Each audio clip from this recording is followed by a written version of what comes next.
নারায়ণগঞ্জের সোনারগাঁও উপজেলায় নবযোগদানকৃত উপজেলা নির্বাহী অফিসার আসিফ আল জিনাতের সঙ্গে প্রিন্ট ও ইলেকট্রনিক মিডিয়ার সকল সাংবাদিকদের একটি মতবিনিময় সভা অনুষ্ঠিত হয়েছে। গতকাল সোমবার সকাল 11টা সোনারগাঁও উপজেলা পরিষদের সভাকক্ষ অর্কিডে এ মতবিনিময় সভা আয়োজন করে উপজেলা প্রশাসন সোনারগাঁ।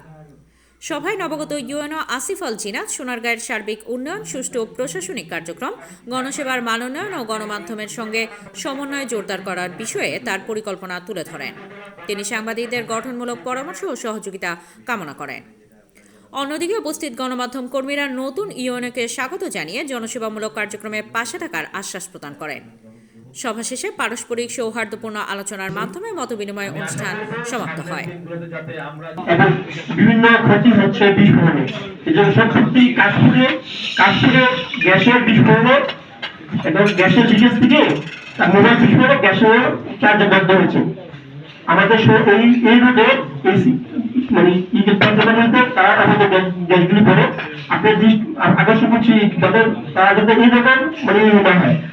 আর যে বিষয়ে আমাদের শহরে বিভিন্ন 30 থেকে 25 মতো ছোট ফ্যাক্টরি তৈরি হয়েছে গ্যাসের আগে যাবে আমাদের ছোট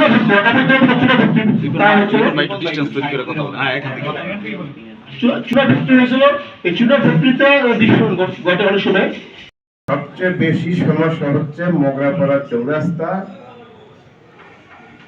যদি বিগত ইউনো মহোদয় সড়ক ও জনপদের কর্মকর্তাদের নেতৃত্বে 3 থেকে 4 বার যে অবৈধ স্থাপনা, এই অবৈধ স্থাপনা উচ্ছেদ করেছেন। উচ্ছেদ করার পরের দিন আবার ঠিকই এখানে বসছে, এখন আবার স্থায়ীভাবে বসে গেছে। হ্যাঁ, এই জন্য কিন্তু মানুষের যেই দুর্ভোগ, আপনার প্রজাতন্ত্রের একজন কর্মকর্তা হিসেবে আপনাকে অবগত করছে, যদি সোনারগাঁয়ের মানুষের প্রধান দুর্ভোগ হচ্ছে মোগরাপাড়া চৌরাস্তার যানজট। আপনার সোনারগাঁও উইমেন্স কলেজ থেকে মোগরাপাড়া চৌরাস্তা পর্যন্ত যেতে একটা মানুষের 1 ঘন্টা সময় ব্যয় হয়, হেঁটে গেলে 3 থেকে 4 মিনিট সময় লাগে। কেন? শুধু অবৈধ দোকানপাটগুলোর কারণে। বিভিন্ন ধরনের কথা শোনা যায়, নেগেটিভ কথা বলতে চাই না, আপনি আসছেন। তবে আপনি একজন ভালো কর্মকর্তা হিসাবে সোনারগাঁ থেকে সুনাম নিয়ে যাবেন, এটাই আমরা আশা করি। মানুষের সমস্যাগুলো দেখবেন।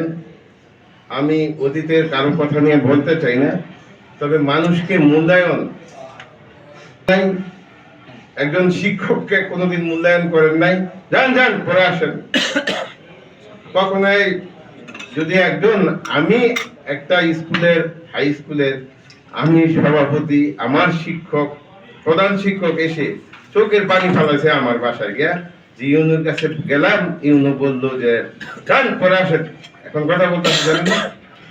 এই ধরনের আচরণ তো আমরা ওনার বাবার বয়সী মানুষ, হ্যাঁ, শিক্ষক আমাদের সাথে এই আচরণ গুলো কিভাবে করে? ঠিকাদার সে অনেক টাকা খরচ করে, লাইসেন্স করে, অনেক ট্যাক্স ব্যাক দিয়ে সে কাজ পায়। সেই কাজ যদি সে নিজে করতে না পারে, তাহলে সেই কাজের মতো হয় না। এবং এখানে সোনারগাঁয়ের কিছু সাংবাদিককে কিছু সুযোগ সুবিধা দিয়ে, কিছু টিআইসির কাজ দিয়ে, কিছু ঠিকাদারের কাজ দিয়ে এবং জোন ক্লোজিং এর বাগবাজারের দিকে কিছু বিকাশে পাঠিয়ে দিয়ে যদি মনে করা হয় বাকি সব সাংবাদিক আমাদের নিয়ম জানবে না, তাহলে এটা ভুল হবে।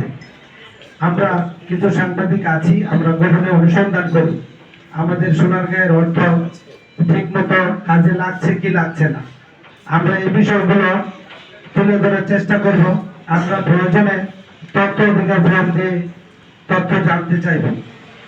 এই হচ্ছে একটা বিষয়। আরেকটা বিষয়, আমাদের সোনারগাঁও উপজেলার প্রাইমারি স্কুলগুলিতে শিক্ষার মান মোটেই নেই। প্রাইমারি স্কুলের শিক্ষকরা ঠিকমতো ক্লাসে উপস্থিত হন না এবং ঠিকমতো বাচ্চাদের সাথে ব্যবহার করেন না। ফাহাদুল ইসলামের তথ্যচিত্রে সামিয়া সুলতানা, চ্যানেল 21, সোনারগাঁ, নারায়ণগঞ্জ।